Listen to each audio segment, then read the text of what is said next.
Okay. Alrighty.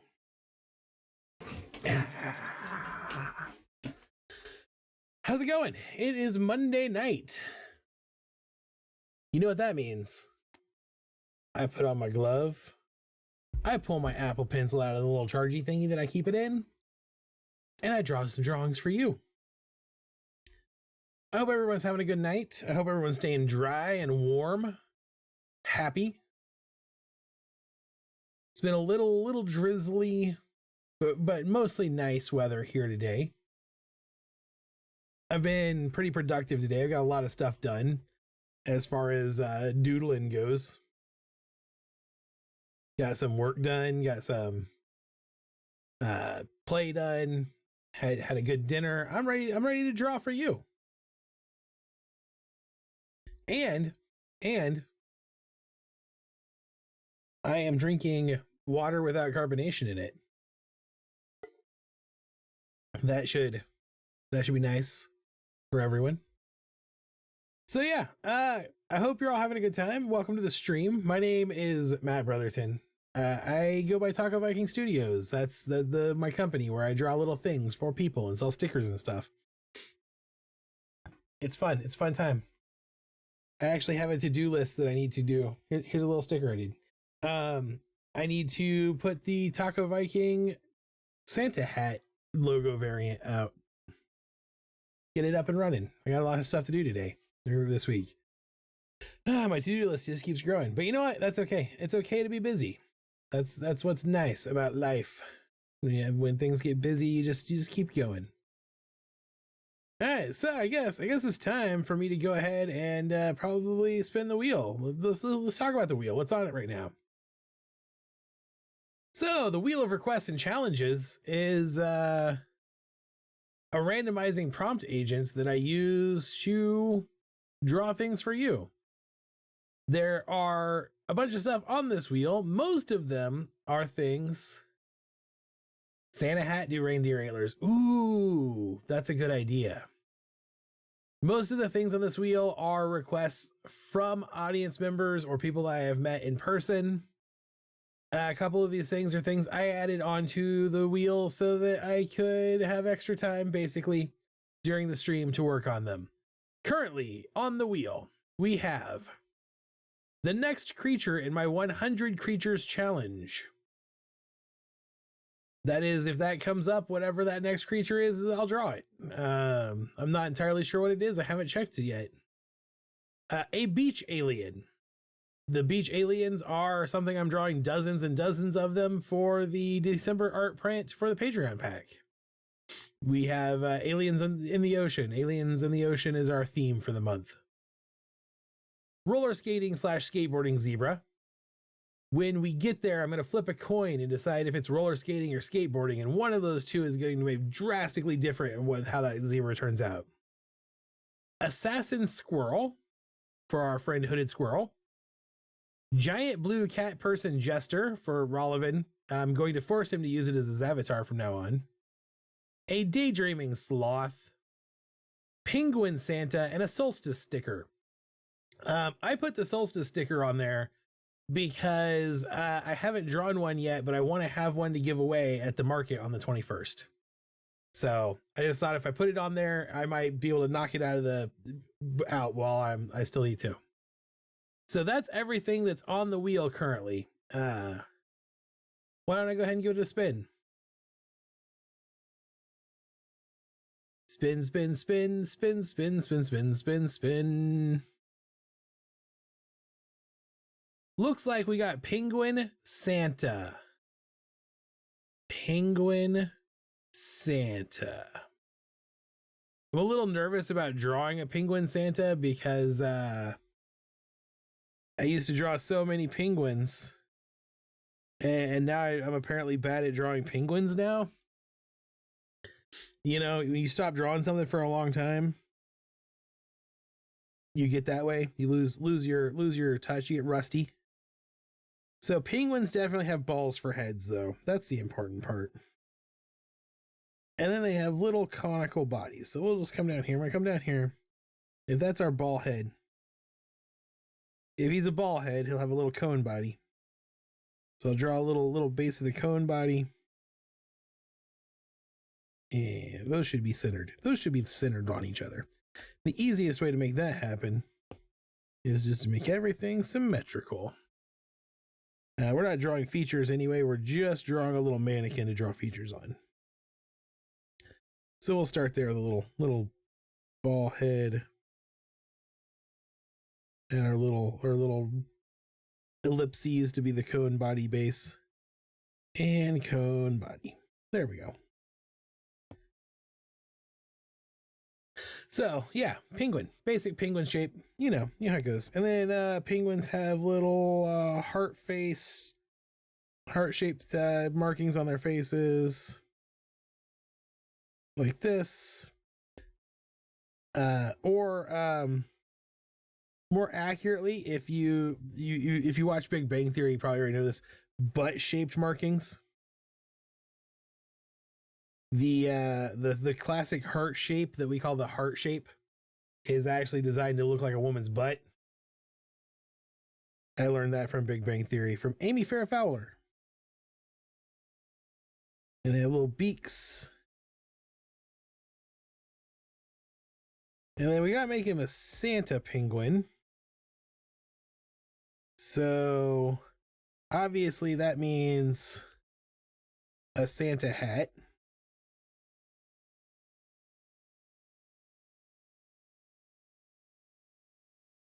Probably slumped over like that. So that's a rough Santa hat shape. So you say reindeer antlers on the Taco Viking. That's a really good idea. I actually already have a Santa Viking because I started the business in October of last year. So I already had a Pilgrim Viking and a Santa Viking. And all I did was draw the Santa hat over the top of his Viking helmet. So it just has this normal Viking helmet ear horns. I'm gonna have to draw a new version that has the antlers because I like that idea. And then of course I can turn him into a little sticker. I've got to do some sticker print runs this week, so I'll probably fill in some margins with some Taco Vikings, just to make sure I'm getting the most out of my sticker sheets when I'm doing my run. I put my stickers on sale for 3 for $10, down from 5 for $20. And it's been a really good sale. It's worked really well for me. Okay, so this is a basic Santa shape. But of course, he's also going to have a beard because Santa is a bearded old elf. I like the idea of it just being a fake beard hanging off, maybe even attached to the hat. The hat and beard are all one combo. And then we'll do some little hands here. They're obviously not going to be real hands because penguins don't have hands. But we'll do that. And so we can come over and have arms to be holding a little toy bag, a little bag of presents.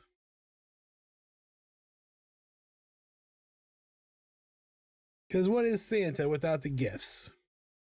Odin. That's what Santa is without the gifts. Santa without the gifts is just Odin. And then maybe some little penguin feet coming out of his little tum-tum here.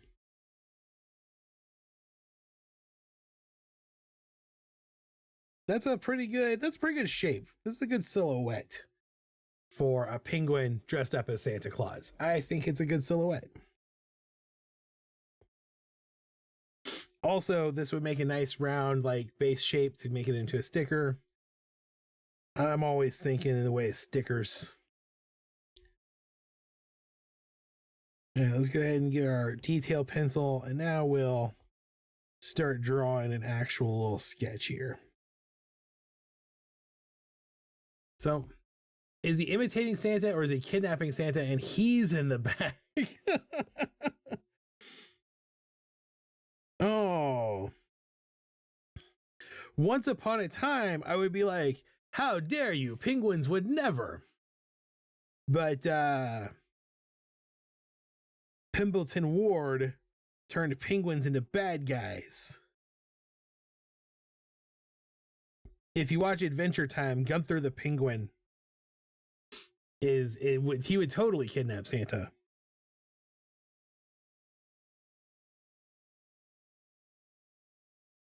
But I think this particular penguin is just being Penguin Santa. Like maybe Santa is a little anti-penguin. Maybe he doesn't bring toys to all the good little penguin girls and boys and non-binary penguin children. I'm going to try to give him a little penguin smile. And I think it looks okay. I pulled that little penguin smile off.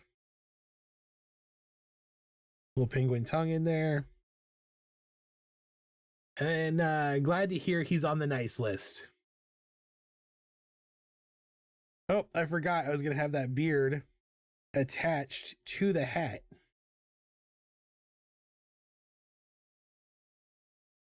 So we'll come down here and we'll sketch in a fake Santa beard.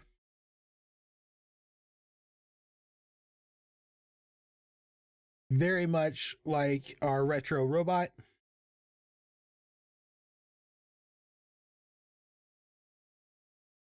You can't just have a fake beard. You have to have it attached to something. That's an important thing for me as an artist. Even though I draw stupid little doodles, little cartoon characters, it's important for me that if a beard is there, it has to be attached to something. And also, I like to just make sure people know that when I'm drawing these things, they're fake beards. I'm going to give him eyebrows so we can really exaggerate the happy look.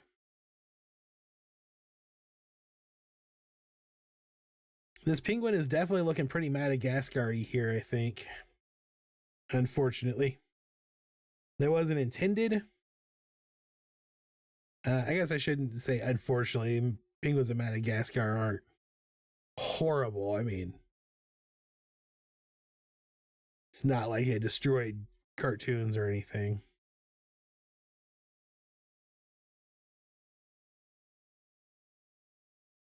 So I give him a little poof ball on his hat. What else can we give this penguin to imply that he is filling in for penguin? He's Penguin Santa. I think obviously some more little floofy things around his sleeves.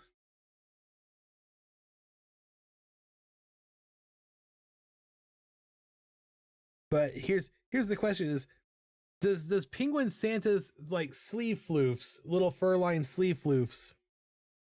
Oh, I just answered my own question. I say, is he wearing a jacket with sleeve floofs on it or just wearing wristbands? Neither. He's wearing mittens. So when people are like, how does that penguin have hands? I can be like, the mittens are magical, obviously. Magical penguin mitten hands. It's like, do you even know anything about Christmas? Obviously, he has magical penguin mitten hands. Little fat rolls over the toes.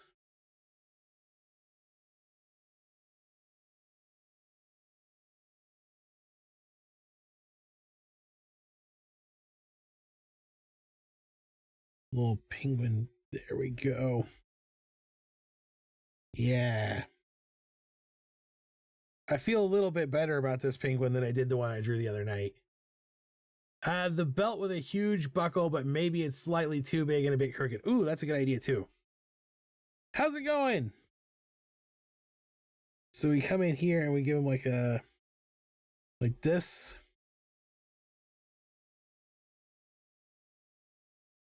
way too big a belt buckle or belt. And then oops. That line shouldn't be there like that. Because it's so big, the belt buckle is way over on the side. It's like looping around.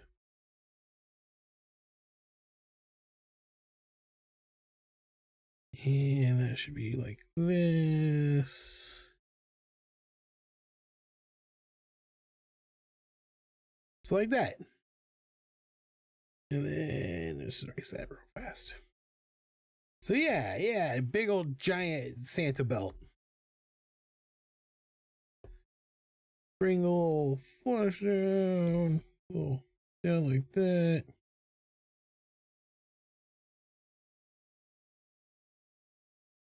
Santa Penguin. What do you want? What are you asking for? Here's the question, chat. Here's the question for everybody. Santa Penguin is here. Santa Penguin wants to do his best to make sure that your penguin presents are what you want them to be. What are you asking Santa Penguin for this year? What type of penguin gift? That's the big question of the night. Is what do you hope that Santa Penguin has in his sack of toys?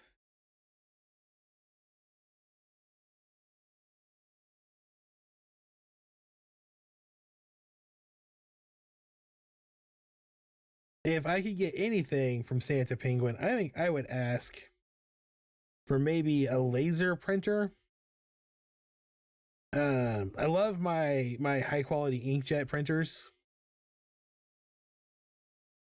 They're great, and I would not trade them in for the world. Like I don't wish I had bought a laser printer instead.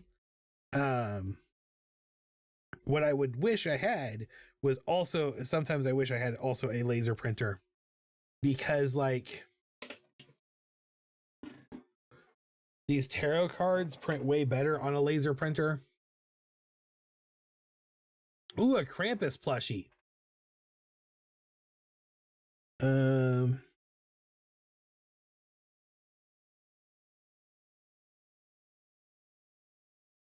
So we come in here like this.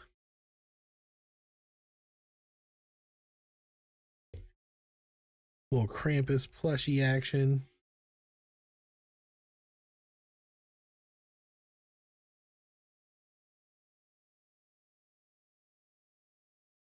His little sack with children in it.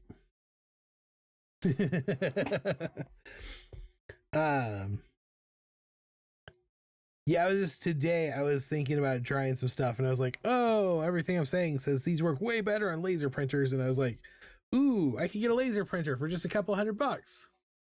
And then I was like, oh no, those are black and white only laser printers. Full color laser printers are very expensive. A Ford transmission. Sure. This is what a transmission looks like, right? It's a muffler. They're the same thing. I don't know what a transmission looks like. I'm gonna have to look it up. What does a transmission look like?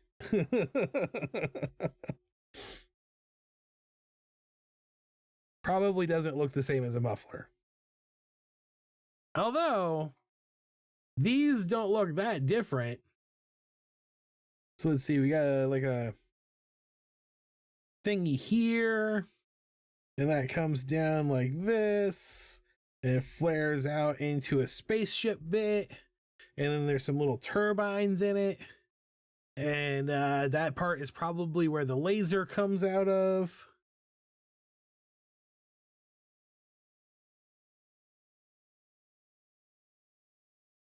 So there we go. I'm just doodling in a transmission.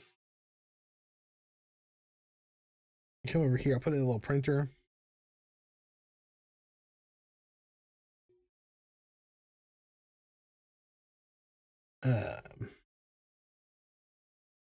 Sublimation printing stuff works better on laser, basically, is what I learned. Of course, sublimation also is heat-based printing, so that makes sense.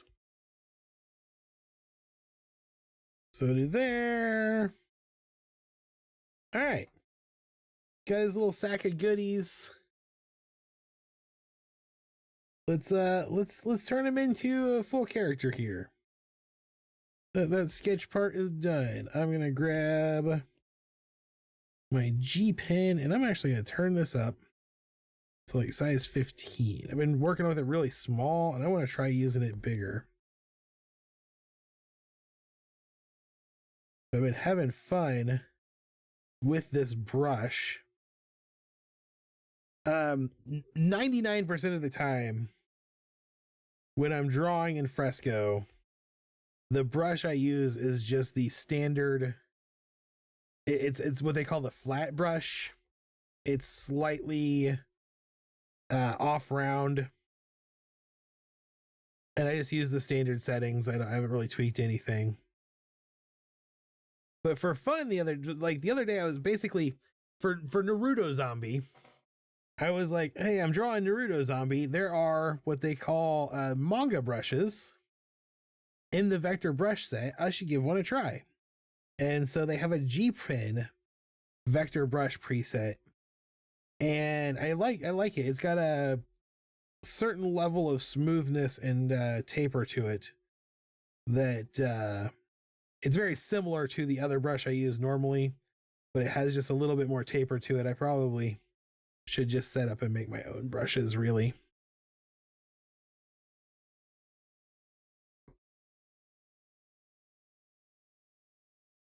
I'm one of those people, though, that like when I was working in vector before, I would do a sketch like in Photoshop and then take it into Illustrator.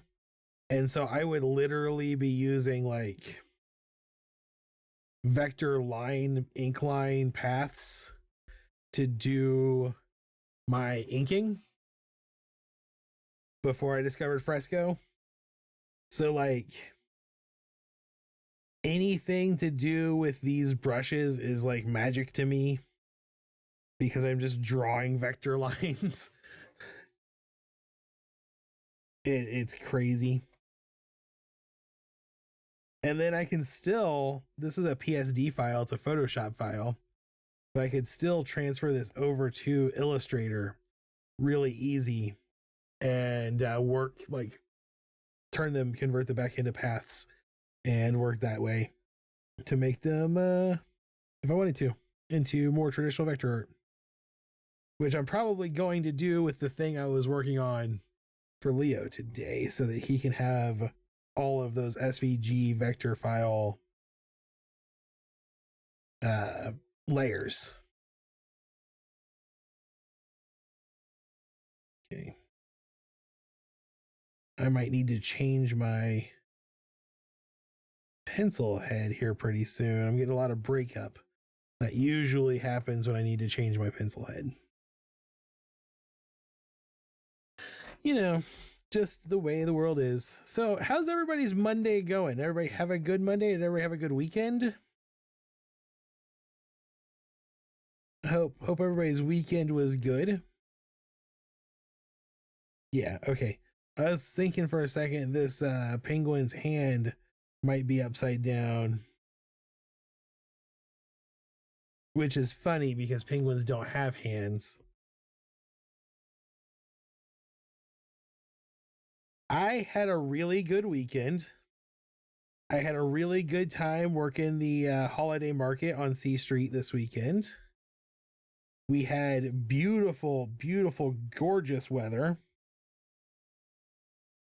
and a really good turnout. A lot of cool people came by to see me. It was a good night. And then yesterday I got into a work zone where I just put in a bunch of hours without even realizing it. One of those days where you start working on something and the next thing you know, it's like 11:30 at night and you're like, oh, I should go to bed. uh, but you don't mind because you were in the zone. You were like working on something. And so the time flew by. I was very much like brain zoned in, ready to go. Weekend was fine. Today was mostly okay. Well, I'm glad it was mostly okay. Do you need us to beat someone up and make it totally okay? We could probably make that happen.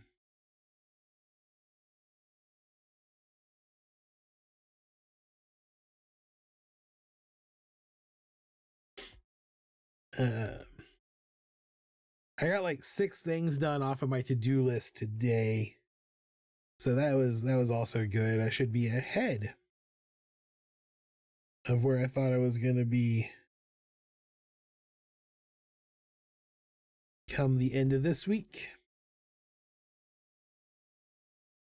But like I was saying earlier, I have to print stickers. I'm dangerously low on stock on some of my stickers. Like, I am actually completely out of Happy Bara stickers.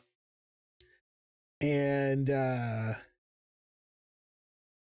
almost out of the Cappy Joy stickers. I did just do a print run of Fat Cat stickers, so I've got plenty of those, but they've been selling pretty well. I've had this winter market has been really good for me in the sticker zone sales wise. Stickers make great stocking stuffers. Belt buckle reference image. There's something off with this belt buckle, and I can't figure out exactly what it is. I'm gonna look for an actual picture of a belt buckle. See if I can't figure out what is wrong here. Come on, there we go. There's a buckle that's been buckled. The hottest buckle to buckle. That's what I thought. And this can come like this. And then this can go. Oops, I'm just gonna give it a little divot. Like that.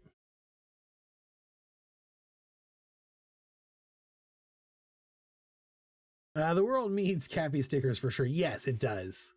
The pin will be on top of the frame part, I think. Yes. I don't. I just literally drew off of a reference and like I know that I did that accurately. I don't like it. I'm going back to the way I had it before. The belt part also goes over the top of part of the frame thingy. I don't like it. I'm going this way. I think the problem is that I think I have the tongue of the belt going the wrong direction out of the belt buckle. I think that's what I just realized is the problem.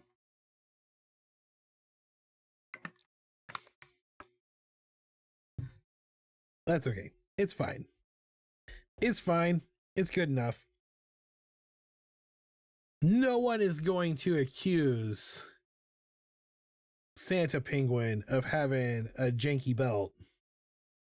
And if they do, he'll just be like, I'm Santa Penguin. My belt is magical.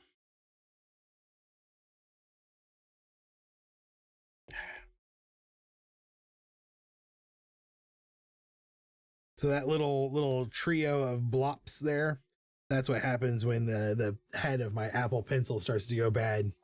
You get little breaks in the line, and when the pencil you're using, when the brush you're using has tapering built into it,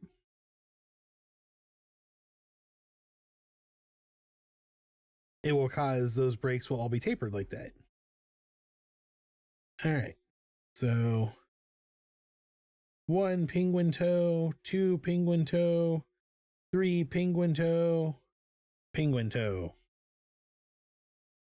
1, 2, 3 penguin toes. And a little bit of penguin blubber there too. You're right. It is backwards. See, I know. I know. I guess it wouldn't be too hard to fix it by just like coming in here and flipping the belt pin. Oops. As long as we clean up the line work well. So we come here, flip the belt pin around.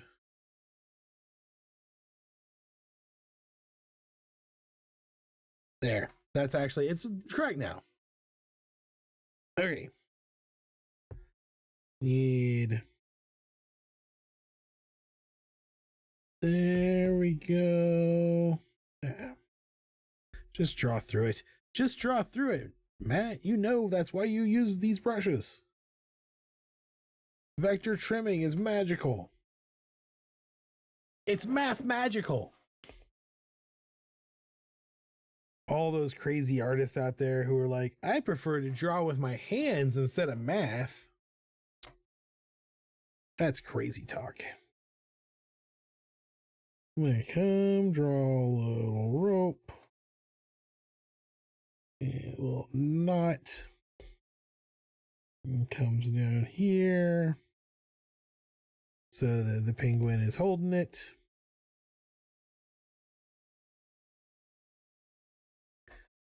Why is the sack tied off with a rope? How are you tying off your sacks? That's what I want to know.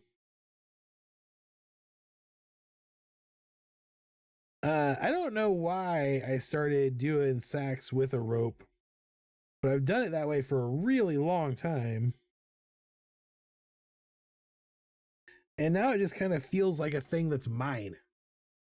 I like that, math magical. Thank you. I'm pretty sure I did not come up with the concept there with that term. I think I stole it from someone. Who I stole it from, I don't know. But I'm pretty confident I stole it. I'm not that creative. Whop. Whop. Meow. Meow. Meow. Meep. So tonight I went inside. I went in early. I went in early to dinner. And I normally, when I go in, I feed the dogs. Like that's a thing I do. I just take care of the little dudes. Chunderbutt and Muppet Dog. Chunderbutt and Galumpalump. I think I'm gonna start calling her Galumpalump. Adventure Time. Finn the Human says it. Thank you. I knew I didn't come up with it. I normally go in right around 6 to dinner. I just went in early today. And I went inside. And of course, because I came inside, they got excited. And I was like, hey, it's not time for you to have dinner yet. It's early. You gotta wait like another 45 minutes, puppy dogs. And the Galumphalump, big, sweet, dumb puppy girl, looked at me and went, made a little demon noise. I was like, what the heck? She was not having that. She wanted her food now. It was crazy. Oh, she's gonna eat me. She is a very big dog, but she's very sweet most of the time and is very laid back and quiet. She's not very vocal. Although she's getting more vocal because the older she's only 8 months old. And the other dog is 4. And he is very vocal. So she's becoming more and more like him. But you don't think about the fact that she has a super deep bark and a super deep growl until she uses it, because she doesn't use it very often. Like, she's very quiet as a dog. So it was crazy. I was like, man, if I didn't know her as a dog and heard that noise, I'd be like running for my life. She couldn't believe your audacity. Pretty much. That's pretty much what she was saying. That's what I was like, it is not time for you to eat yet. And she made that noise, and my mom was like, she's saying her time to eat is when you come inside. She doesn't know how clocks work. She knows how triggers work. But they've both been kind of extra hungry the last few days. They're putting on their winter chub chub, which is good because she's been all skin and bones. She's growing so fast, I can't help her put on weight that she needs. And she's finally starting to put some on. So that might also mean she's done growing.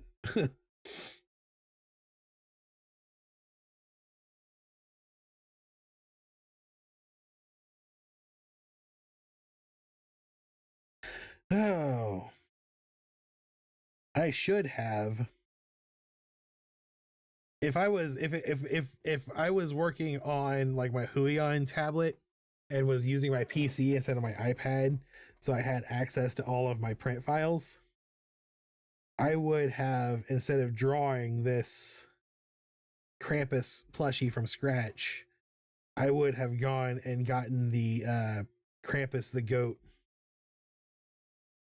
image and put it in the bag and turned it into a plushie. But that is the implication here, is that this is Krampus the goat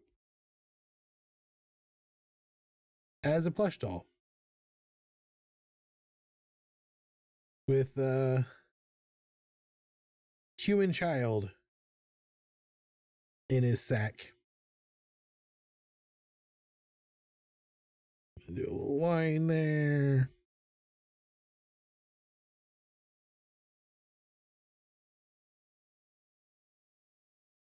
So what type of human do you think the Krampus plush doll comes with like little, like, you know, those little wooden people that have the little like circle column bodies for like toddlers? Is that the type of person that the Krampus plush doll comes with?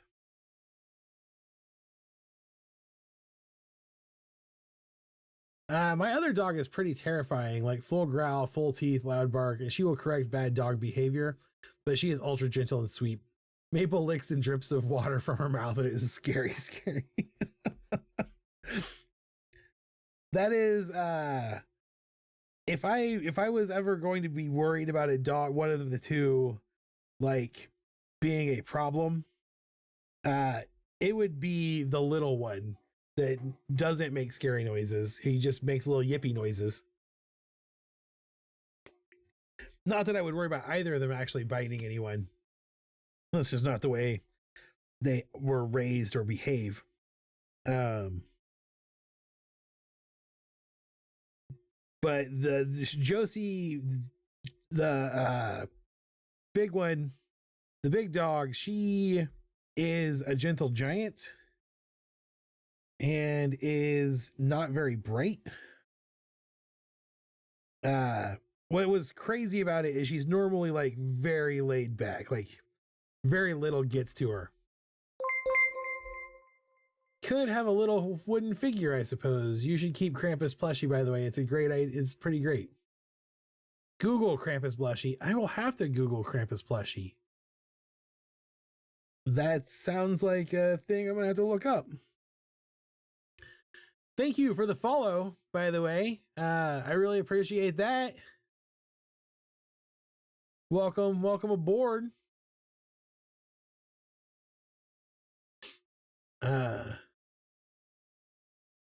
I can't believe you weren't already following me.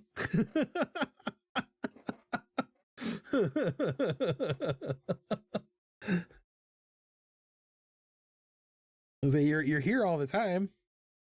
I will have to look up a Krampus plushie because I just feel like we're living in an age where people are starting to appreciate that it's all well and good to reward good behavior, but what we really need as a society is to punish bad behavior. I think we're finally starting to figure that out. Krampus is making a comeback.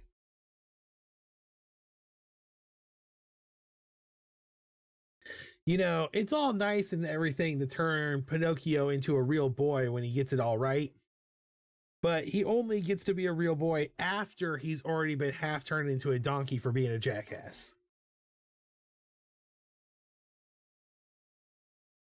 All right. Now we can just come around here and make this a big old sack. This penguin's got a big old sack and ball head. I am an adult.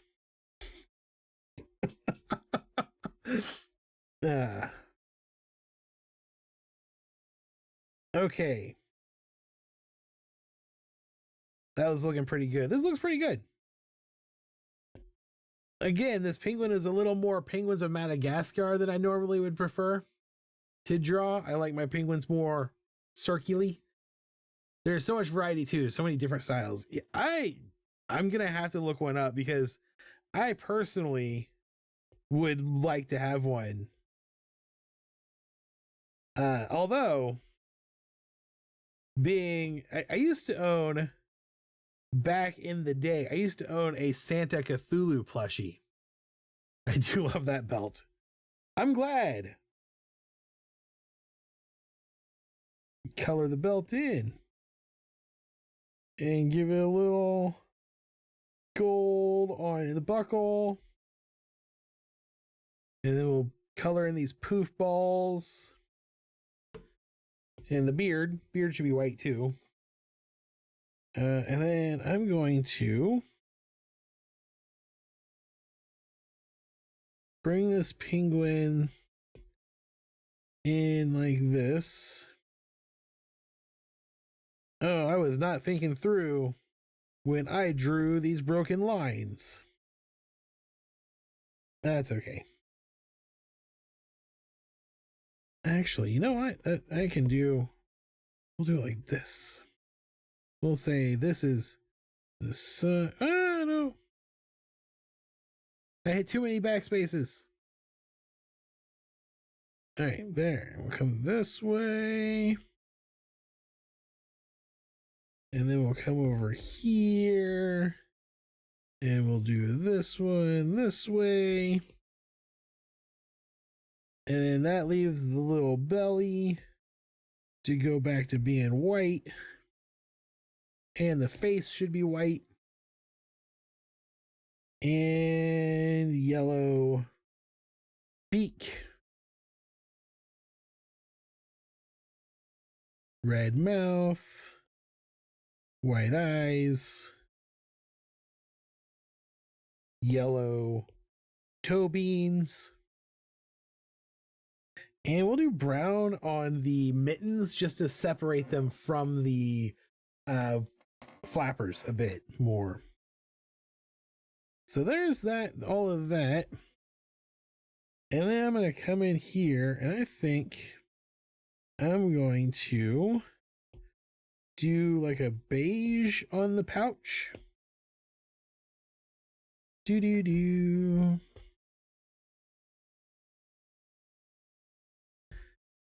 Yeah, when I logged in to Twitch before the stream started, when I was setting everything up, I noticed that Drawfee they were not drawing. They were doing like a ranking thing.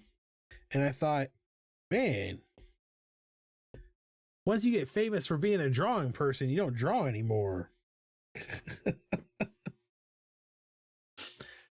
But it made me think about like over on YouTube, there was a kid who started doing their own little creepypasta and they wanted me to react to it. And I should probably make a video of that so that they know that I didn't just ignore them and abandon them.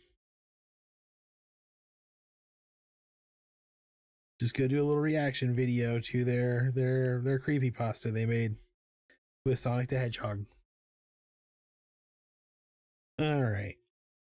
I'm going to, because I can, on my computer, go into my images, illustrations, down here to cryptids, Krampus, and I am going to open my Krampus illustration so that I can look at the colors I picked and kind of match them up to the Krampus plushie here. A little creamy horn color here. And then gray. So basically a grayish brown. That's all I did. Doesn't take long to match that up. Oops. Probably should have a different color on that bag though. So we'll just come in and do that and make the pouch the same color as the horns. And then the little wooden boy sticking out like that. And then these buttons, I like to, when I do button eyes, I like to use like 2 different colors, and I like to do like a pink and a blue. And I don't know why I do that either. I just started doing that one day. I bet it would make his day to get a reaction vid. Probably. And I said I would. Once it was done, and I think it's done now. So I'm gonna make that video. I'm gonna put that on my to-do list for all the free time I have. Okay, this looks pretty good. I'm pretty happy with this.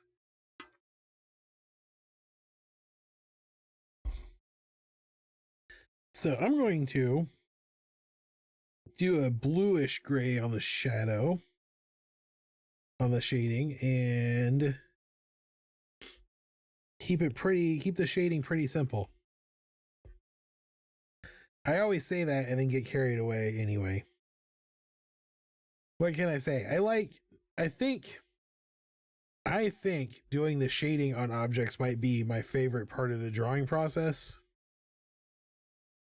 And I'm okay with that being the case. You know what I mean? Like, I just enjoy it a lot. And I think there's a lot of artists out there who hate it, like hate the process of doing the shading. I know a lot of artists hate rendering, but there's a lot more to rendering than just the shading. So I can get that. I'm not very good at like doing the color painting kind of stuff. I'm not like, realism is outside of my wheelhouse entirely.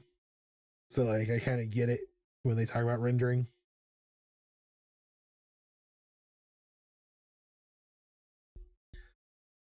Okay. Oops, I think I'm going to actually do a little rim lighting on the sack. Little sack rimming. I mean, rim lighting.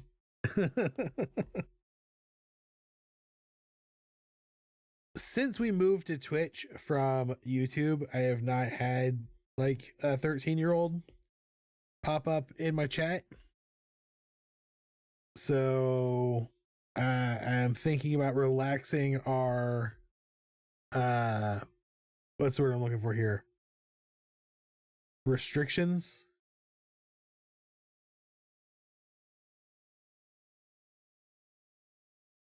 Maybe a little.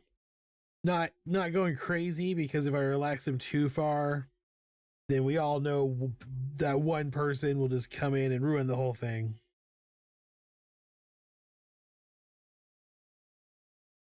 But, you know,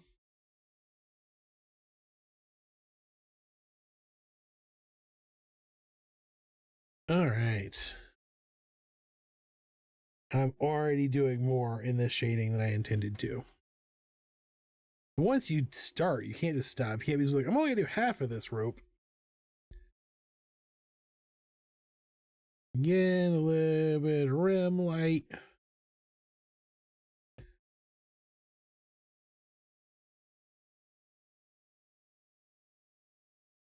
And we'll do the same thing over here.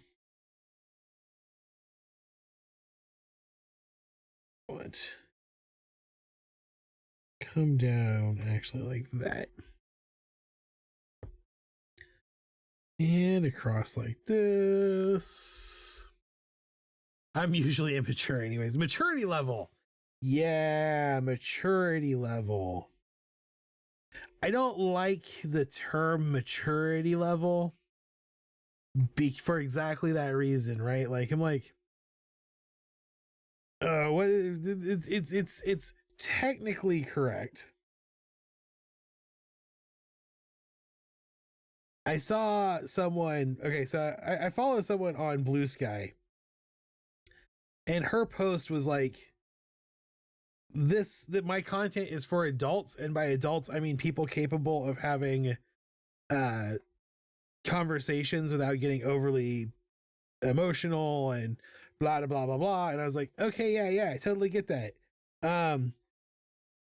My stuff is for adults, and by adults I mean people who are legally over the age of 18, but not people who would be considered mature. Like, if you are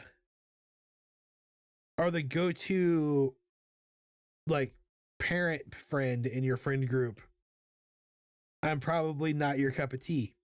I mean, I might be still. I'm not saying I'm not. Just saying, like, people who do their own taxes and have escrow accounts, not always the people who find me funny. Sometimes they'll surprise you, though. Sometimes those people catch you completely off guard. I missed so many things when I was doing the color layer here.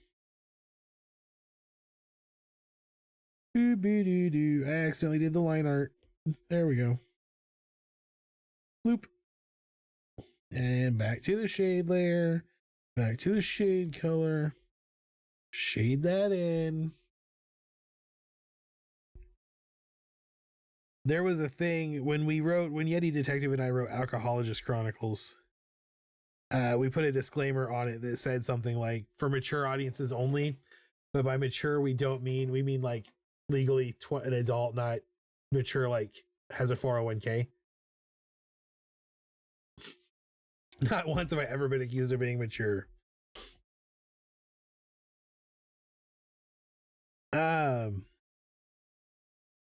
Yeah, here's what's terrifying is, for a long time I was the mature member of my friend group. Consistency is a good thing. That's right.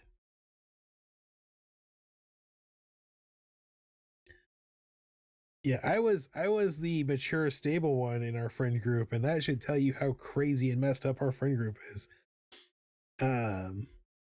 Actually, when I used to do a podcast with my brother and a friend of ours, I was often considered like the reasonable stable one, and I was like, man, everybody I know is crazy, because I am. So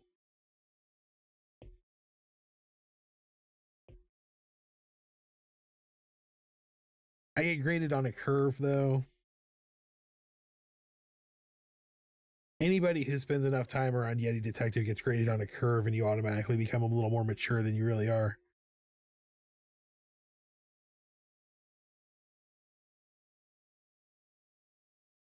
Okay, Santa Penguin, you're the one. Whack, whack. What sounds do penguins make? Penguins probably don't go whack, whack. Maybe they do. Maybe rubber duckies have been making penguin sounds this entire time.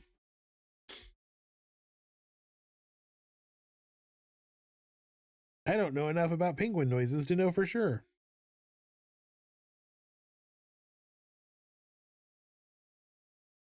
I am going to come through like that.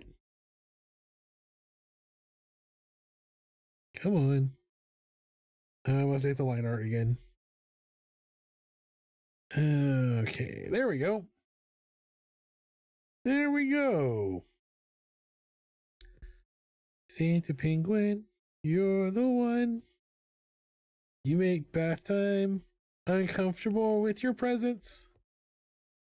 It's cool that you brought me toys, but you don't need to hang out in my shower. Santa Penguin.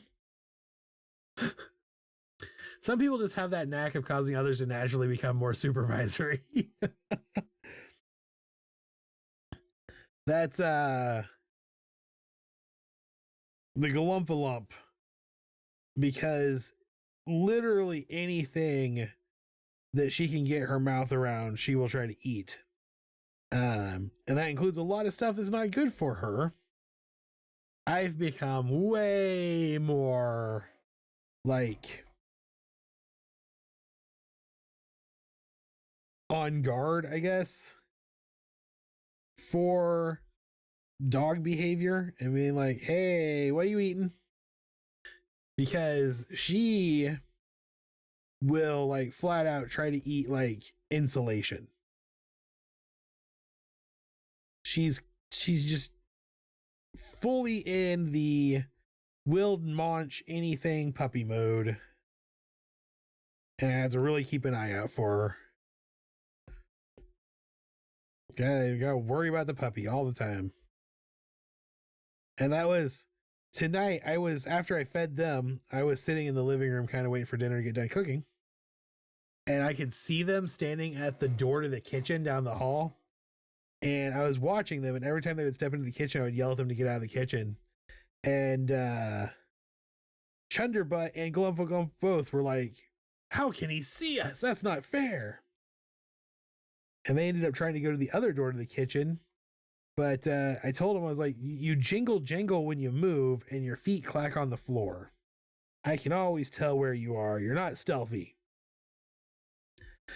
Also, one of you is 70 pounds and 3 foot tall and about as graceful as a box of bricks. I call myself a helicopter mom with my dogs as well. My dog as well. She's like a toddler. Eat it first, figure out if it tastes okay later. That's exactly what she's like. She's very much in the puppy eat everything phase. And I had a woman at the market who raises poodles tell me that she might not stop chewing on everything until after she's 2 years old. And I was like, man, I bought her she's got chew toys, but those aren't good enough. Those aren't what she wants to chew on. The cool thing is she has, I need to take a picture of it. She built a horde nest in the backyard where she takes all of the chew toys and stacks them up in one spot in a little pile. She had 3 chew sticks and a piece of a 2x4 and 2 rocks. And now she's got some straw out of the garden beds piled up there like a little nest. Mabel doesn't leave a 3 foot radius at all times.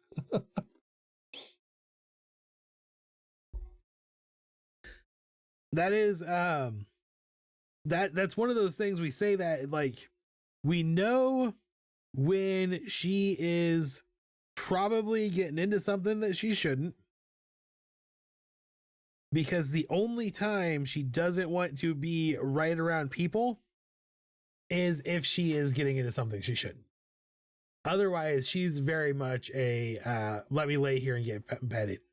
Mass grave or a shrine. We think it's a treasure hoard. We think she's gone full dragon. And I think this is a Santa penguin right here. This is a Santa penguin, fully fleshed out Santa penguin. I think it looks good. Santa penguin is bringing us all the stuff we want for Christmas. We got a Krampus plushie. We've got a transmission kind of. We've got a printer kind of. Santa penguin is here.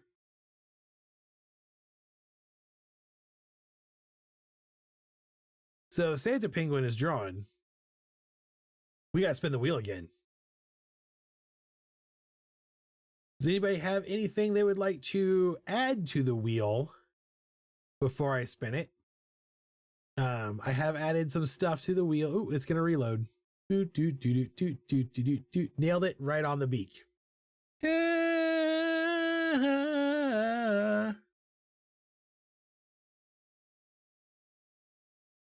I think I nailed it. I love it. I think Santa penguin looks great. All right, without further ado, it's 8 o'clock. I got 58 minutes left of this stream. Let's do a second doodle. Let's do the second doodle. Spin the wheel. Spin it. Let's begin it when you spin it, spin it, spin it, spin it, spin it, spin it, spin it, spin it, tail spin. I can't remember all the words. Giant blue cat person Jester. This is not going to go the way you thought it would go. So, giant blue cat person Jester was Rollivan's joke. As a Patreon subscriber, I told him I would do an avatar for him. And the only thing he thinks of as far as avatars are concerned is, you know, that horrible movie. Dances with Smurfs. So that's the joke he made. But and then said he was Jester. Of course, he said, I jest. That's where the Jester part came from. I only made it about halfway through that movie before I went, everyone I know has bad taste in movies, and they only like this movie because it's in 3D. And I was not tricked, because it was back in a time period when the 3D glasses couldn't be worn with normal glasses. So people like me who can't see couldn't go to 3D movies. I had to go to 2D movies. And so I didn't see Avatar as a technical spectacle of cutting edge achievements and special effects. I saw it as kind of a dumb movie with a bad plot and worse acting.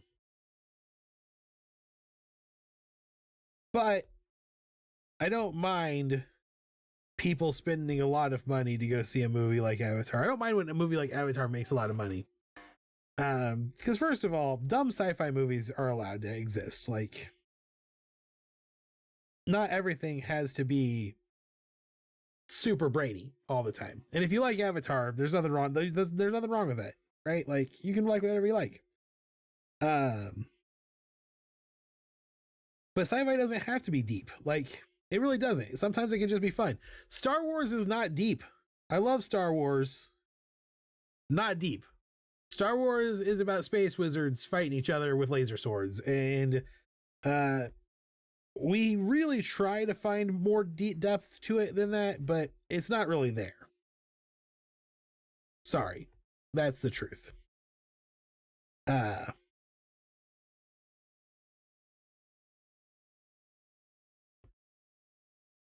But more importantly, when a movie like Avatar does really well, James Cameron gets more money.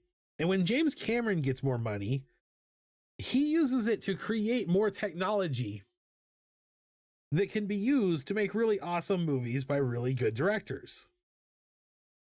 So, like, because Avatar does really well. Other studios get to play with the super cool 3D camera that James Cameron invented to film Avatar.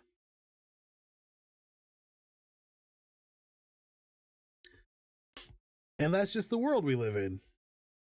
So I don't mind people going, I don't mind that it was a super successful movie, even though I don't think it was as good as it was given credit for being. I think it was okay, but it did invent some super cool technology. That being said, maybe if I had seen it in 3D originally at the theater, it would have been blowing me away too. Like I said, the whole point of it was a spectacle to basically invent a camera. It's like I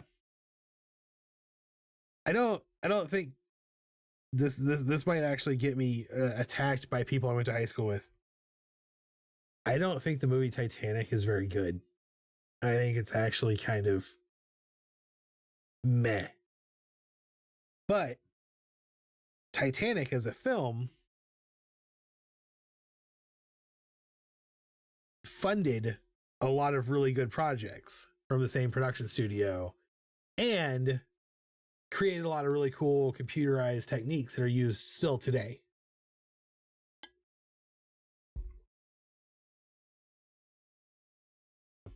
So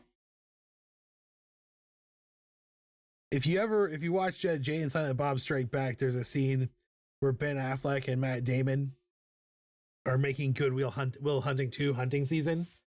And Matt Damon is complaining and Ben Affleck is like, what do I got to tell you? You got to make the money movie so you can afford to make the art movie. You make the money movie, then you make the art movie. You make the money movie, then you make the art movie. And every once in a while, you got to make a movie because your friend tells you that you owe him for your career.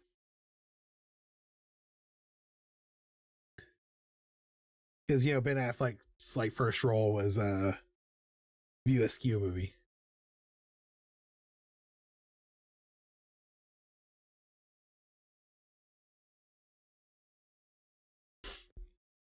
And boom, boom, boom. I want to shrink this guy down. He's not quite fitting the page. There we go. I can just bring him down. It was right there. I'm a cat, so I need to have a tail. You can give him a better tail than that. A little tail like this.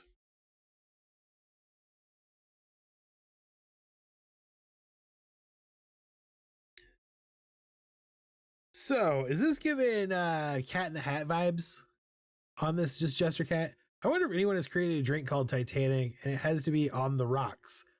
Ooh. The next time I go to a bar, that'll probably happen sometime in the next 10 years. I'll see if the bartender knows how to make a Titanic. And if they're like, there's no such drink, I'll just pretend like I'm really disappointed. And if they do know, I'll get really excited. And I'll let everybody know.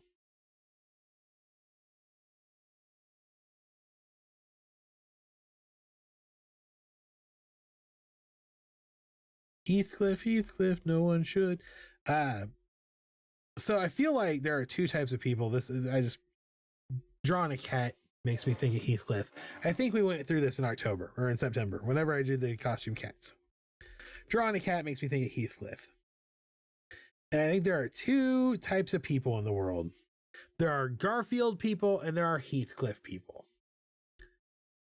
We're all awesome. We're all awesome in our own special ways. But I think I'm a Heathcliff person.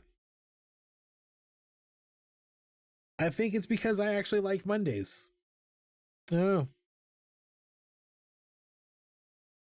Does anyone else even remember Heathcliff?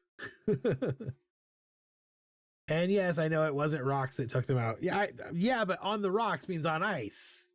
I get it. I get what you're saying. I am picking up what you're putting down. All right, so we got a little kitty nose.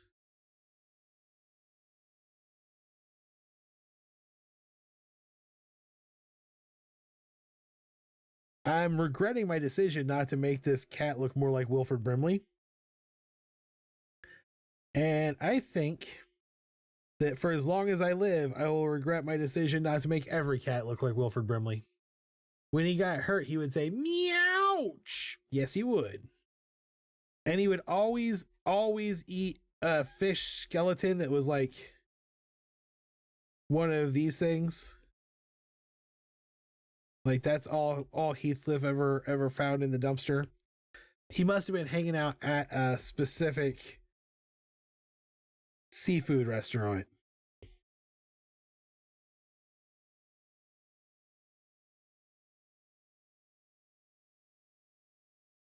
All right. So I don't know a lot about cats because I'm a dog person. But one of the things I do know about cats is that they have these slanted eyes, these weird cat pupils like this.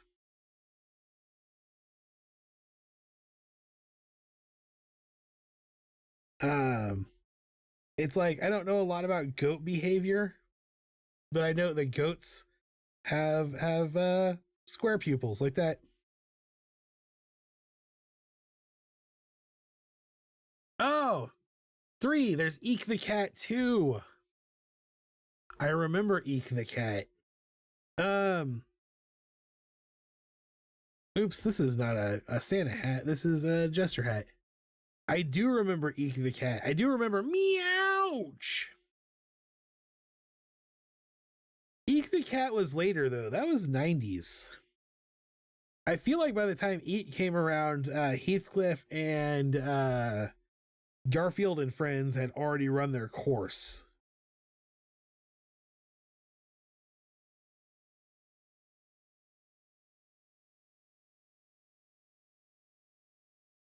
I got into a pretty deep conversation one time at work when I was still at the Department of Revenue. It was the dumbest conversation probably anyone had ever had at the Department of Revenue. And basically, it was a conversation over whether we preferred the Garfield segments of Garfield and Friends, or if you preferred the and Friends segment, which was the people on the farm. Don't forget Felix the cat. So that's a good point. Felix the cat is an OG cartoon character, but Felix the cat, I almost feel like doesn't really count as a cat character the same way Mickey doesn't really count as a mouse character. Does that make sense? Like, yeah, Mickey is a mouse. Ostensibly, Mickey is a mouse and Felix is a cat. Like, no one is saying they're not. But, like, if you were thinking of mouse representation in cartoons, Mickey's not your go-to guy. Like, Mickey and Felix and I mean, Mickey literally was a rabbit that had his serial numbers filed off because Disney had lost the copyright, the intellectual property rights to his rabbit character, Oswald. And Felix the cat could just as easily have been Felix the dog. Mickey could have been Mickey the hamster, right? So like being a cat isn't part of Felix's cat's bag. He is a cat, but his cartoon is not about him being a cat.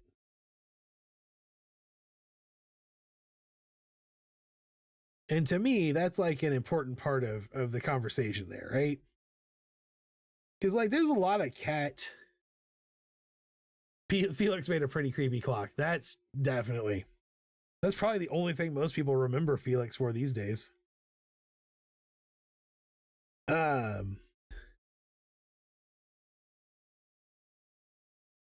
there's also like on Animaniacs. If we're just gonna start naming some classic cat cartoon characters, on Animaniacs you had a cat and a dog. I cannot remember her name all of a sudden. That were best friends. They were life mates basically. They were partners, platonic partners. Um, and that's a pretty good cat character.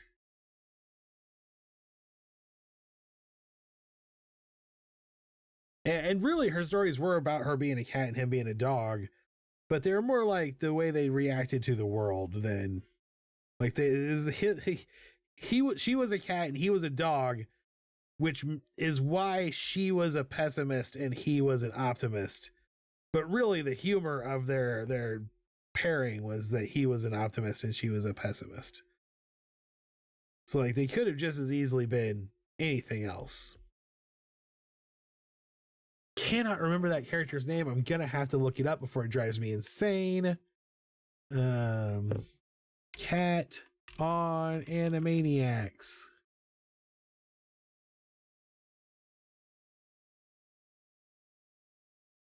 Animaniacs is one of my all-time favorite cartoons, so it makes me crazy when I can't remember things, certain aspects of it. It makes me know I'm getting old and I'm starting to lose something I consider a superpower. Runt and Rita. Runt and Rita are who I was thinking of. Rita. Oh, yeah, thanks. I come back from having my other screen up and you've already answered the question.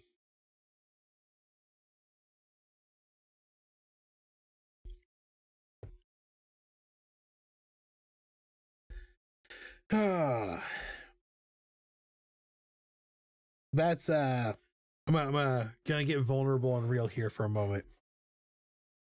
My memory has not been super awesome since I got COVID a few years ago. I've had long-term COVID brain. And it is one of those things that like terrifies me because, and this is actually a thing I've had to work on. I worked on in therapy.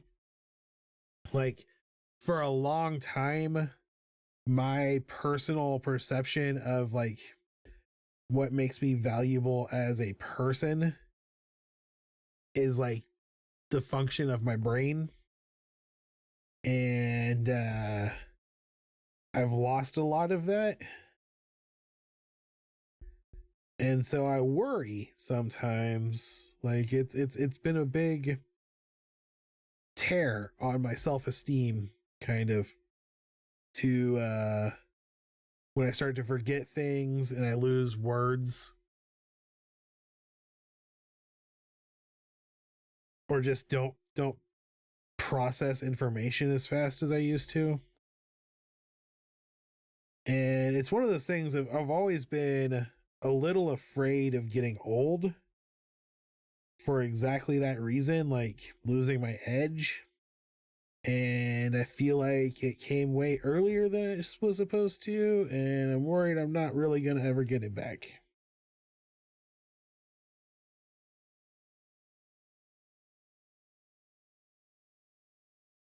So yeah, that was my vulnerable statement for the night. I need a little.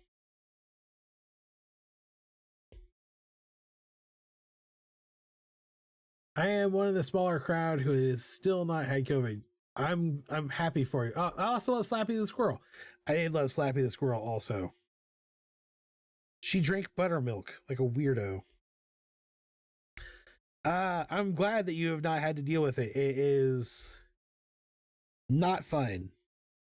I just now, in the moment, decided to make a design change on this character. I'm going to really embrace the Jester and do big ol' poofy pants.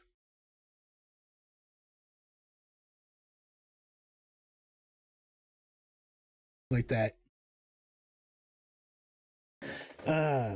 I wish I had not gotten COVID, but I worked for an administration that wanted to pretend like it didn't exist. And I went a long time without getting it because I followed the rules. And then I was put back into the office probably sooner than we should, way sooner than we should have been. Like it was still a massive outbreak in the area. And almost within 2 weeks of us all being in that office, every single one of us came down with COVID.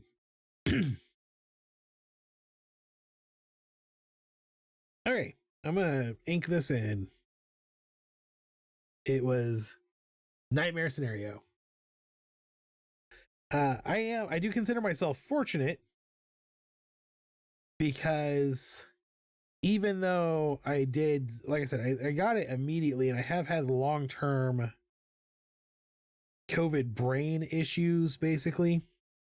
My actual experience with COVID wasn't too bad. It was like having a mild case of strep throat is kind of what my symptoms were like physically. And then just being exhausted. I did not have any long-term physical symptoms. I did not have lung scarring. So I got pretty lucky in that way. I know some people who really did not. I know a couple of people who like had careers based around their voice and their like vocal stamina who no longer have vocal stamina because of long COVID. So here's a funny story about toilet paper, and it's related. It's not directly the same thing, but it is related. I used like Amazon subscription services for a lot of my staples like toilet paper, and had a standard like every 3 months I got this big crate of toilet paper, big giant box. I got 3 months supply every 3 months. And during COVID, my supply order came up, but they didn't have it. They didn't have any in stock. It had all been ordered. So they sent me a replacement. And what they sent me was like a pallet sized box of those individual industrial super cheap like 1-ply toilet paper. And I never even opened that box because, again, I was in Montana, so we didn't run out of toilet paper at our local store. So I just had Costco deliver some. But when I moved back down here, that box of single rolls of toilet paper was still in my garage. And I donated it to the Good Samaritan. And was like, yeah, this was not a panic buy. This was me being forced to buy or basically getting shipped a crate of toilet paper, a pallet of toilet paper I didn't need because everyone else was panic buying.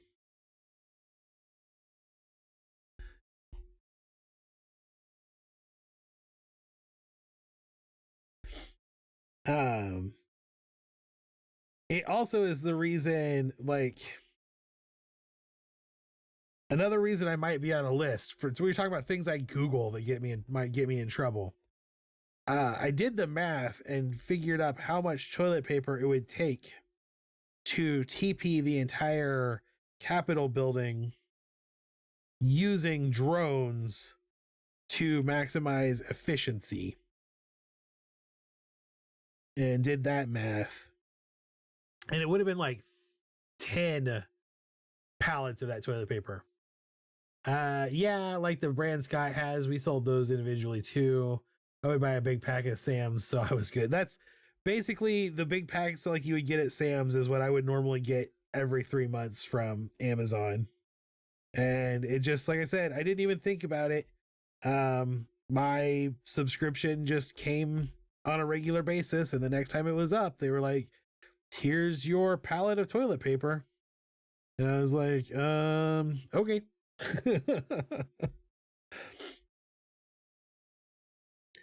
But I knew, I was like, I guess if everyone is right and toilet paper becomes a hot commodity, I've at least got a bunch of it. And also, like, there's always a part of me that's a little bit of a doomsday prepper. And I was like, toilet paper doesn't go bad, so I'll just keep that in my garage. And if the world ends, then at least I'll have toilet paper. And I'm betting that it'll be worth its weight in gold. Which I bet will not be worth much in the apocalypse.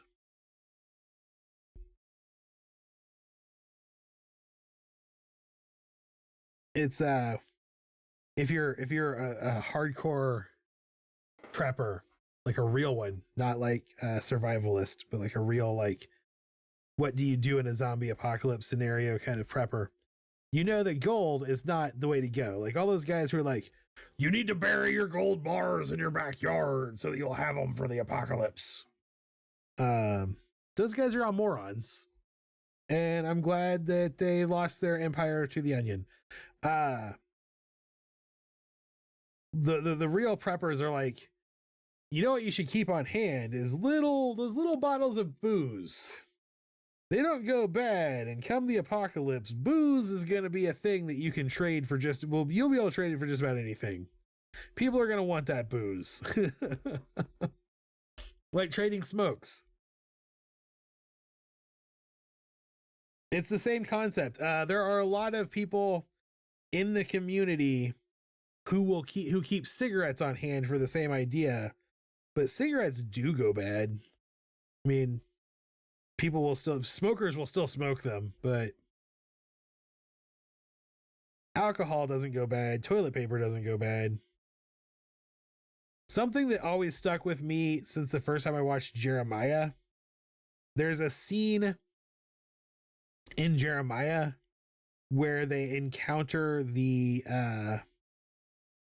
remnants of the U.S. military for the first time.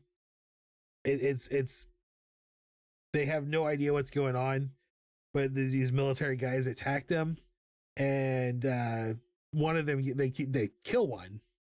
And when Malcolm Jamal Warner is searching the character to figure out who he is, why he attacked them, the characters that guy's wearing underwear, and there's this whole scene where he's like, when was the last time you saw someone wearing clean underwear? Jeremiah, if you are not familiar with it, is a really good show based on an okay Russian comic. The plot of the show is the way they refer to it is everyone over the age of innocence. So basically anyone over like puberty, like in the show, I think the oldest person they know of was like 15, basically. Anyone over that age was killed by this worldwide virus. And then the show takes place like 20 years later. So like Luke Perry and Malcolm Jamal Warner are both in their characters are both in their like late 30s, but they were like 10 when the world ended.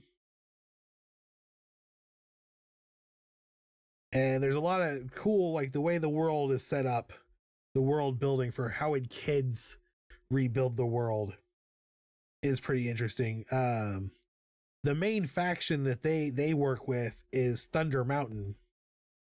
And Thunder Mountain was the kids of the military personnel basically stationed at NORAD.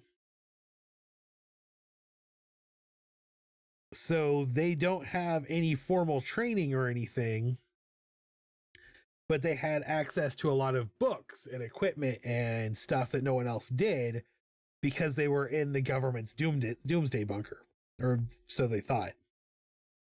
And their whole thing is that they're trying to help all the other communities rebuild. And the leader of Thunder Mountain was he was the one of the oldest survivors. He was like 14 or 15. And his father was one of the scientists who was researching a cure for the disease before he died. I started watching it once years ago, but I definitely didn't finish it. Unfortunately, it ends on a cliffhanger, and there's only a couple of seasons, and it ends, in my opinion, right when it gets to its the best part.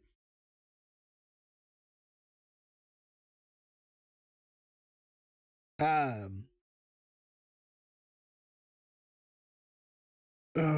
Sean Astin is in it. He plays Mr. Smith, and Mr. Smith is a prophet. And the show never tells you for sure if he actually is talking to God, but the coincidences are there enough to make you really think about it. Uh, and his story of what made him become how he became a prophet, if it's true, very few people believe him when he tells the story.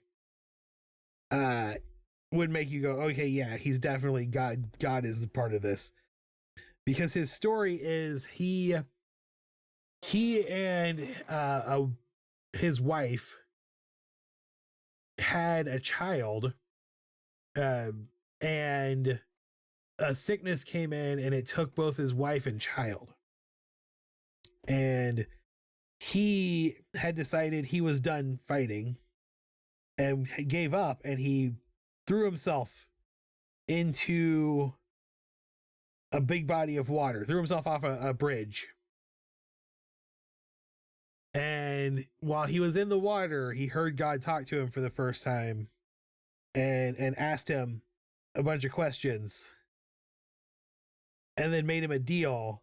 And then a giant wave washed him to shore.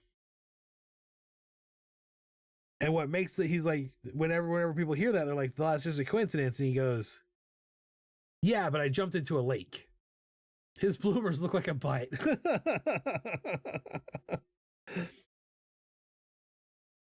I'm okay with that.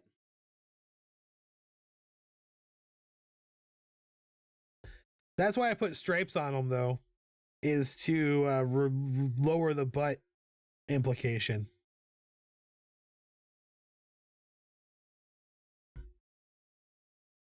I have to say, Jeremiah was the show that made me appreciate uh, Luke Perry more as an actor. It was like the first time I went, you know what, this guy's more than just Pike from the Buffy the Vampire Slayer movie, or the dude from 90210.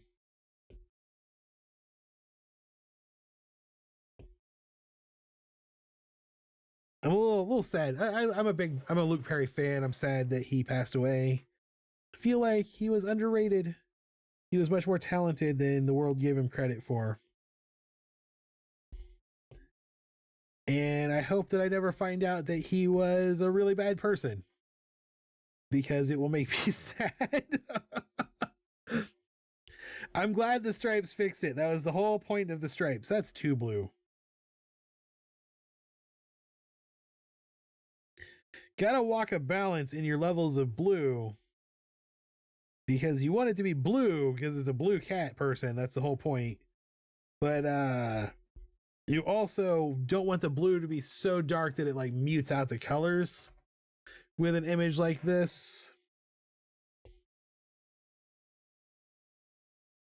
And you know what? I'm just going to give him a little Christmas colors on his Jester hat, because why not, right? Like, it's December. And they're not Harley Quinn colors. And a little gold on the bells, down on his shoes. All right. And then we'll do that same green on the bloomers and the shoes and the neckerchief thing. And we'll do that red on the top. And of course, the tail needs to be blue. We'll go ahead and make the inside of the ears blue, but we'll darken them with shading. A little red in the mouth. Put a little white in the teeths. Cats have yellow eyes. And let's take our blue here for the fur color and just make a real dark version of it for the nose. That's pretty good. I like that. That's okay. That looks all right. And then we'll just grab like purple and a nice bright orange and like a green. Like that color green for that the ball little balls. This cat's playing with his balls.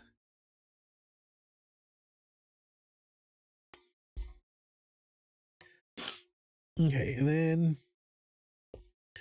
we'll just get us a little gray action here. Oh yeah, a little green. That green will look good. That green will make good shading. Let's just do a little shading. I'm gonna put my color source, my light source from there. So I'm just gonna come in, bloop, and multiply. Yeah, it looks good. That's good looking thing. Shade inside those ears. Put a little shade inside that mouth.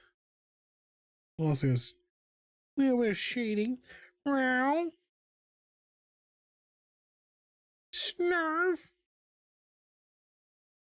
Nah, I don't like that. Cartoon cats. The Thundercats in general are good cartoon cat characters. Also, though, like, yeah, being a cat is like their whole thing, but only because it was their gimmick. Like, they could have just as easily been the Thunder Pigs.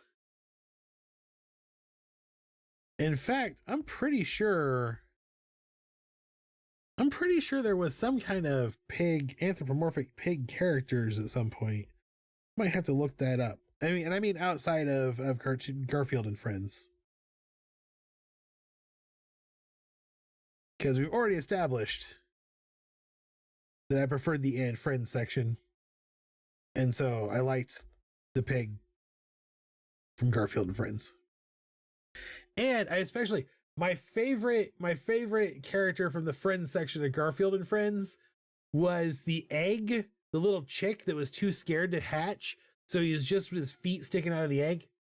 I was so confused on the purple and orange balls because I didn't notice the third one, so I didn't realize he was juggling. Oh, well, I'm glad that once I put color to them, it drew attention to them.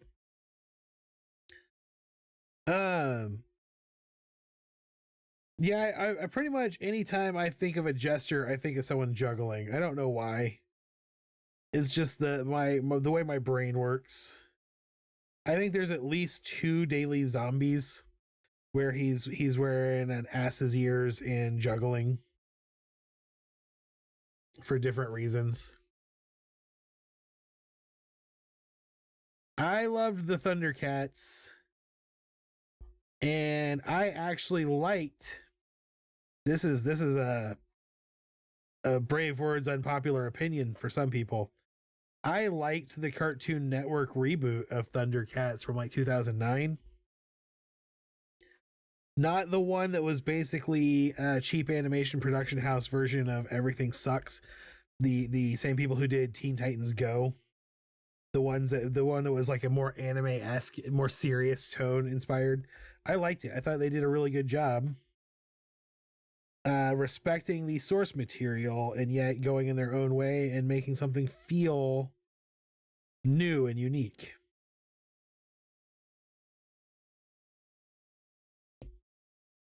That's rare in this day and age. I just did something wrong. Oh, I froze up. I have a joke, BTW. Shoot it. Go for it. I'll try to read it without screwing it up.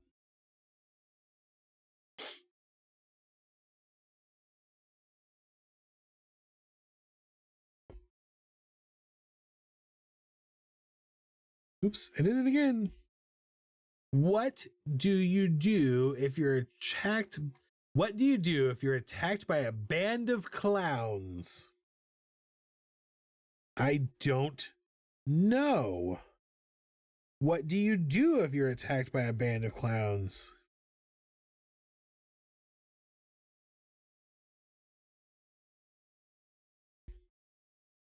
from my personal experience, you get eaten.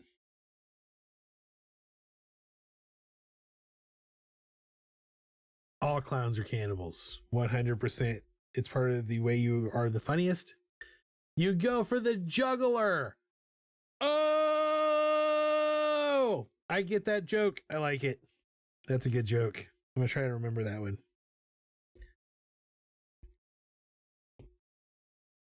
I've had to up my joke game. I'm going to have to do better.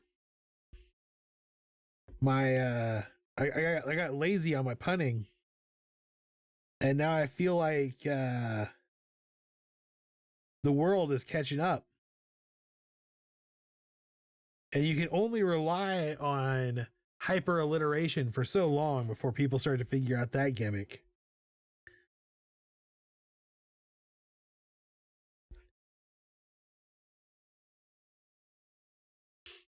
I say that because I've been working on the Patreon packs this week, the November Patreon packs, and getting everything ready to go out for Patreon for the Carver set.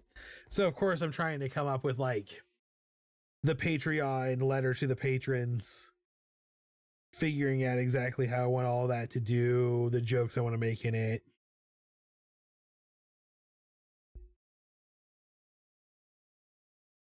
It's fun. I love that an unexpectedly enjoyable aspect of running a Patreon is getting to take some time every month and just create this little tiny micro world, you know, where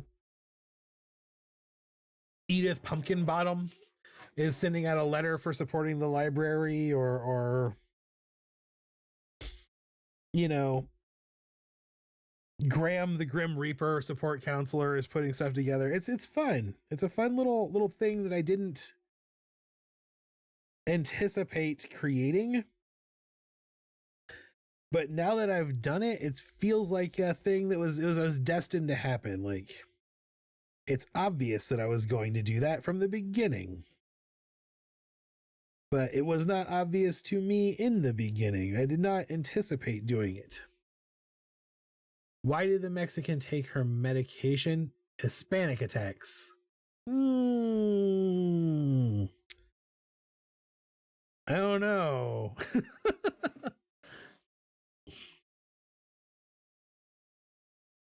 Oh. I'm not sure I'm allowed to read that one out. I might not be the person who's allowed to tell that joke.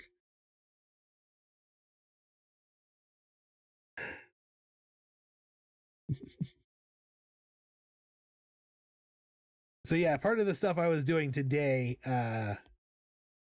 is writing basically food dude murder movie puns.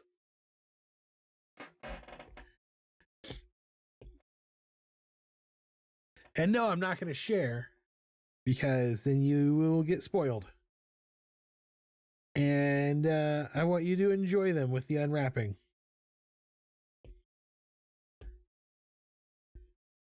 That's another aspect of the whole thing I was not expecting to be as excited over, is just watching the reactions on people's faces when they see the stuff I've put in the package.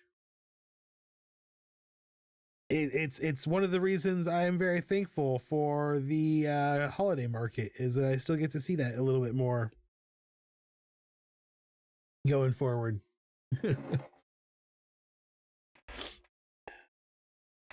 I better put some shading on these balls.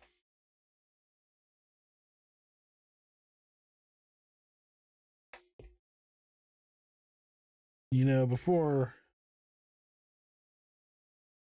they just look super flat hanging out there in the air. If you don't put shade on your balls, they just look flat.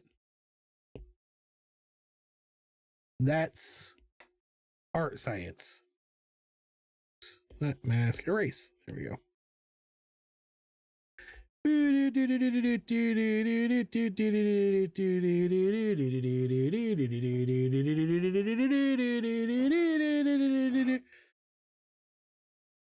I just realized that my my frame comes up over the picture on the bottom a little bit. I had meant to make more puns like the pickle ones. I'm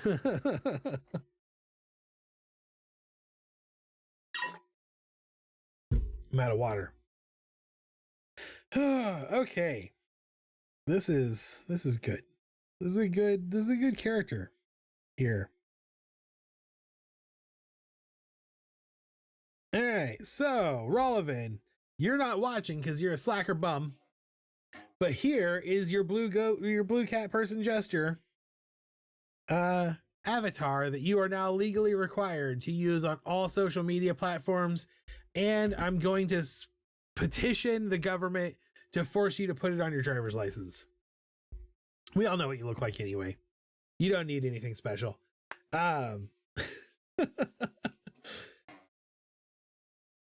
I don't think this is an avatar for Rollivan, so I don't think it would make a very good sticker.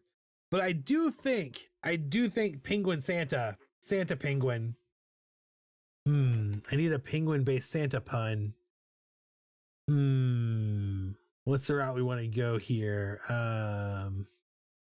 Claus does not live, not really coming down to penguin mode here. Anyway, I think Penguin Santa is going to be a sticker at some point. I'm just gonna come in. We'll just come give it a little outline action, like so. You know, little Tracy loops, loopy loop Tracy loops. I actually do this with a tool. I don't manually draw. If anyone ever wonders, I don't manually draw the outlines on my stickers. I use a tool that does it. That makes sure all of the stickers have the same size outline on them, more or less, and keeps them smooth, minimizes the number of breaks and points in them. It's hard, isn't it? It's hard to just write puns on command. You know, it's easy to collect puns, but when you have to actually write them yourself, like Shakespeare is a freaking genius. And then if I come and I dupe this a little, and I refill this one in with some gray, and tell it to be multiplied, and then we just kind of offset it, and we get a little bit of drop shadow, to make it look even more like a sticker. There we go.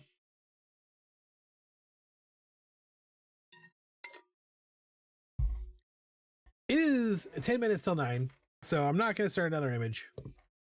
But I do want to say thank you guys for coming and hanging out. Hope you've had a good time. I hope you enjoyed both Penguin Santa and Jester Cat. I'm going to put them both up here on the screen. We'll just shrink Penguin Santa down here for a second. Pop Jester Cat back up. We'll shrink him down so they can both be on the screen at the same time, just hanging out, just being little dudes. I always appreciate it when you guys come and hang out with me. It makes my night go a lot better, makes me a lot happier as a person, and helps my mental state. I spent a lot of time locked in this little room and alone, isolated from the universe. It's kind of heavenly, but frankly, it's not great for my brain. So I appreciate all of you and hanging out.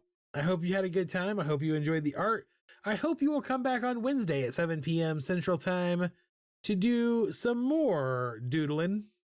I can do a decent amount of the time, but I can't think of a great one for the penguin. I keep going to flip like his flipper hands, but it's not good. That's kind of, I was like, all I can think of with Santa is Claus, and I'm probably going to have to branch off into some St. Nicholas or something. But my brain is tired. I've had a pretty busy day. I hope that you have had a good time. I will be back.